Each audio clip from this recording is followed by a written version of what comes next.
Bonjour, je suis ici pour vous présenter la revue de Belles Lettres et son dernier numéro paru, un numéro presque entièrement consacré à la poésie russe contemporaine.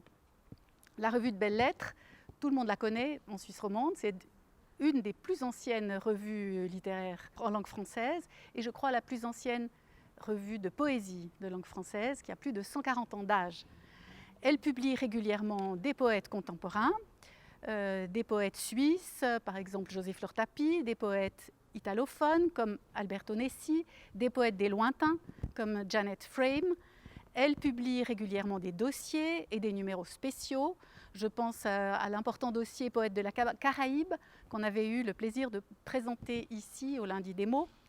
Je pense au numéro spécial Un Danube poétique avec une trentaine de poètes de la région du bassin du Danube contemporain. Et puis un numéro spécial consacré au grand poète Henri Thomas. Voilà, derrière tous ces numéros qui se déroulent au rythme de 2 numéros par an, d'innombrables rencontres au fil des années et une fascination grandissante pour la foisonnante diversité culturelle de la Suisse, parce que la curiosité de l'autre, la qualité d'écoute, le travail de très nombreux poètes qui sont parfois eux-mêmes des traducteurs, d'universitaires, font de cette petite Suisse un fécond et immense carrefour de sensibilité et de tradition. La revue de Belles Lettres a une affinité peut-être particulière avec la poésie russe puisque j'ai retrouvé la trace de traduction de Pouchkine qui date d'un numéro de 1888. Mais plus récemment, en 1981, la revue de Belles Lettres a été la première à publier un numéro spécial consacré à Ossip Mandelstam, à une époque où il était vraiment inconnu encore dans les pays francophones, et en 1996, un numéro spécial consacré à Anna Akhmatova. Aujourd'hui, nous nous rapprochons de l'extrême contemporain avec un numéro consacré à des poètes russes de l'après-pérestroïka. Nous avons proposé à un jeune chercheur et écrivain russe qui vit à Zurich de diriger ce dossier parce que nous avons pensé que se mettre à l'écoute de ses contemporains ne pouvait être qu'intéressant pour nous aussi. J'ai le plaisir d'accueillir et de donner la parole tout d'abord à David André, qui est secrétaire de rédaction de la revue de Belles Lettres. David André a fait des études de littérature et de philosophie. Il est passionné de poésie, de littérature, de théâtre et de revue aussi, déjà pendant ses années d'études, durant lesquelles d'ailleurs il a été membre de la Société de Belles Lettres, société qui est à l'origine de la revue de Belles Lettres. Il a animé des revues. Donc dans son rôle de secrétaire de rédaction de la revue de Belles Lettres, il joue un rôle important dans la fabrication aussi des numéros. Je vous présente aussi Alexandre Markin, qui est l'architecte alors de ce dossier. Nous le lui avons demandé parce qu'il est un témoin privilégié en tant qu'auteur lui-même, publié à Saint-Pétersbourg, en contact avec de nombreux poètes publiés dans ce numéro. Il est à Zurich, à l'université, enseignant et chercheur en littérature russe et en littérature comparée. Il est aussi traducteur, en particulier de Thomas Bernhard et de Theodor Lessing et de quelques autres. On pourrait donner une longue liste de ses publications, mais je vais m'arrêter ici pour lui céder la parole, ainsi qu'à David André. Alexandre Markin, bonjour. Добрый день. Je suis très heureux de m'entretenir avec vous à propos de ce numéro de la revue de Belles Lettres, le 2019-2, dont on a déjà présenté. Marion Graff l'a dit tout à l'heure, vous êtes l'architecte et l'artisan d'un dossier qui se nomme Polyphonie russe, qui est consacré à la poésie russe contemporaine. Ma première question concerne directement cette notion de polyphonie. Qu'est-ce qu'une polyphonie et qu'est-ce que cette polyphonie russe caractérise de la jeune poésie contemporaine actuelle? Сначала хочу поблагодарить редколлегию за то, что мне был предоставлен шанс составить номер. Tout d'abord, j'aimerais remercier la rédaction de m'avoir donné la chance de préparer ce numéro. И познакомить публику Et de m'avoir permis de présenter la poésie russe contemporaine à un public francophone. И, конечно, я сразу перейду к вопросу о полифонии. Потому Alors что évidemment, polyphonie, то, что c'est un mot qui convient ici, mais il faut être conscient que c'est une toute petite partie de la grande profusion de poètes et de créations poétiques actuelles en Russie. Потому что полифония для меня, и я хотел сказать это отчасти в этом номере. Voilà, parce que le terme de polyphonie, pour moi, il se réfère non seulement à des questions formelles sur lesquelles je reviendrai, des caractéristiques formelles de certains poèmes, mais surtout à la très grande diversité et au très grand nombre de poètes qui sont actifs en Russie aujourd'hui. Разнообразие форм, Il faut dire que la diversité des voix, la diversité des formes, la diversité des thèmes est immense en Russie aujourd'hui et qu'à ma connaissance, jamais la poésie russe n'a connu une telle diversité. Et en plus, cette notion de polyphonie, elle est intéressante parce que pendant très longtemps, on a considéré le lyrisme comme l'expression d'une voix singulière. И с другой стороны, полифония — это то, C'est ce qui caractérise aussi la plupart des poètes qu'on a présentés ici, c'est que chez chacun d'eux, on retrouve en fait une multiplicité de voix. мы привыкли думать, что стихотворение, что лирика — это монологичное высказывание. De Lida Yusupova, d'être fille. Quelqu'un est né fille dans une année soviétique étrange, dans une petite ville où il fait froid, où tous ont froid, où l'on se nourrit de nouilles grisâtres et de choucroute cuite à l'étouffée. Des lampes pendent au plafond, globes blancs, au bout de longues tiges. À la fenêtre, il fait très sombre. Mais quelle surprise, les boubliques aux pavots sont si bons quand on les mange, quand ils gèlent en rentrant du jardin d'enfants. De l'amour, il n'y en a nulle part, et ça tu le sais bien. Bien entendu, tu n'attends rien à 5 ans dans la rue Karl Marx, et tu te rappelleras toujours la lumière blanche du ciel nuageux, les petits buissons verts aux feuilles dures, cercle par terre, petit couteau en main, tu découvres qu'au fond, ce n'est pas pour toi qu'on a créé ce monde. Merci Alexander, vous l'avez dit, il y a en ce moment, et vous le dites aussi au début de votre texte introductif du dossier, il y a un grand foisonnement de la poésie. Mhm. Il y a énormément de gens qui écrivent de la poésie, énormément de Russes. Et ma deuxième question, face à tous ces poètes, toutes ces formes diverses qui ont éclose, comment est-ce que vous avez fait votre choix? Vous avez sélectionné 9 poètes. Est-ce que vous avez défini des critères particuliers? Si oui, lesquels sont-ils? Et par ce choix-là, qu'est-ce que vous avez voulu montrer aux lecteurs francophones, faire sentir? Voilà, dans quel type d'univers vous avez essayé de nous présenter? Для меня было очень важно в этом номере Ce qui était собрать important pour moi, c'était de rassembler dans ce numéro des poèmes qui étaient de près ou de loin liés à l'histoire. Parce que l'histoire est devenue partie intégrante du geste poétique et de la thématique aussi poétique. Et c'est un phénomène intéressant. La poésie contemporaine, dans le choix que nous proposons ici, elle est liée en premier lieu à un effort pour surmonter en fait les traumatismes de l'histoire récente de la Russie. Parce que cet effort de se confronter à l'histoire a à faire étroitement avec la langue. Il fallait inventer une langue pour pouvoir décrire ces traumatismes ou retrouver une langue qui puisse les évoquer. Par exemple, dans ce numéro, il y a un poète qui parle de la guerre d'Afghanistan. Il y a aussi 2 cycles de poèmes consacrés à la blocade, au siège de Leningrad pendant la Deuxième Guerre. Le siège y est montré non pas d'un point de vue héroïque, mais plutôt comme un événement effrayant et même terrifiant. Il y a aussi, chez certains poètes, l'élément féminin, la position de la femme dans la société soviétique, leur rôle à la maison, par exemple. Voilà, c'est pour vous dire que dans ce numéro, j'ai rassemblé des poèmes qui abordent des thèmes qui ne sont pas conventionnellement reliés à la poésie lyrique. Parce que la poésie, aujourd'hui en Russie, c'est un laboratoire d'expérimentation formelle aussi. Et c'est ça, au fond, qui est le thème central de ce numéro. на темы, которые обычно не связаны с лирикой.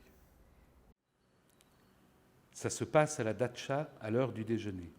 Je dis tous, on nous pousse tous à l'abattoir.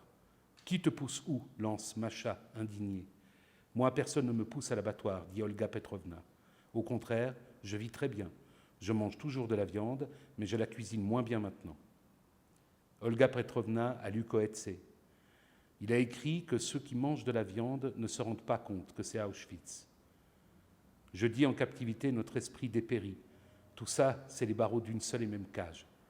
Mais pourquoi je dis ça en somme? Je n'en sais rien.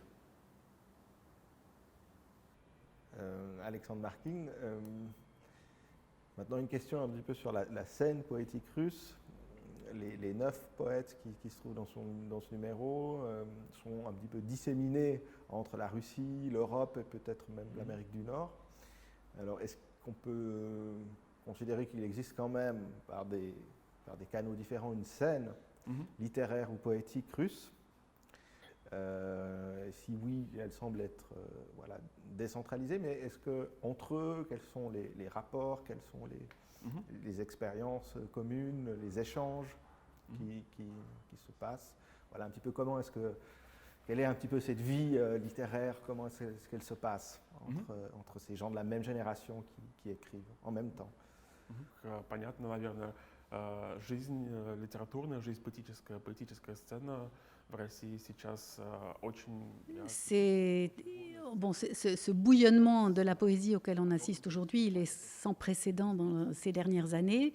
Et alors qu'autrefois, en Russie, la vie littéraire et intellectuelle se concentrait sur Saint-Pétersbourg et sur Moscou, on assiste aujourd'hui vraiment à un éclatement de cette scène à l'intérieur déjà de la Russie.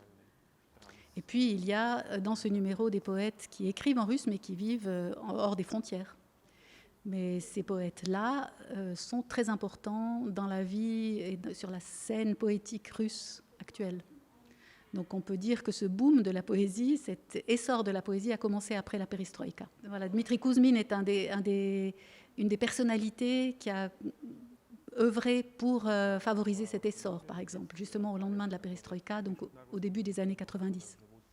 Ils étaient quelques-uns, comme Kouzmin, à travailler pour faire développer justement de la poésie. Par exemple, chez eux, les jeunes poètes se rassemblaient chez eux, et ceux qui l'ont popularisé en l'éditant, en la publiant.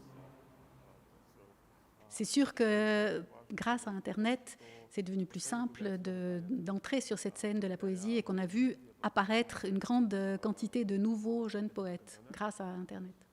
Puisque ceux qu'on entendait autrefois, maintenant on peut même les voir. Pénètre dans la combe où rôdent les faunes et l'éphèbe joue sur sa pesante lyre, alors que les flocons légers du rêve se posent sur les branches des arbres, voilant presque les visages de ceux qui ont péri.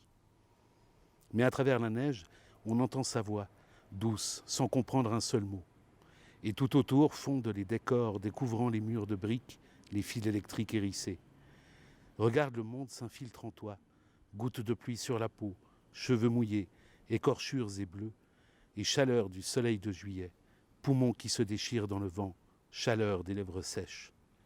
Tandis que le ciel s'assombrit au-dessus du faubourg, à l'approche des avions de chasse.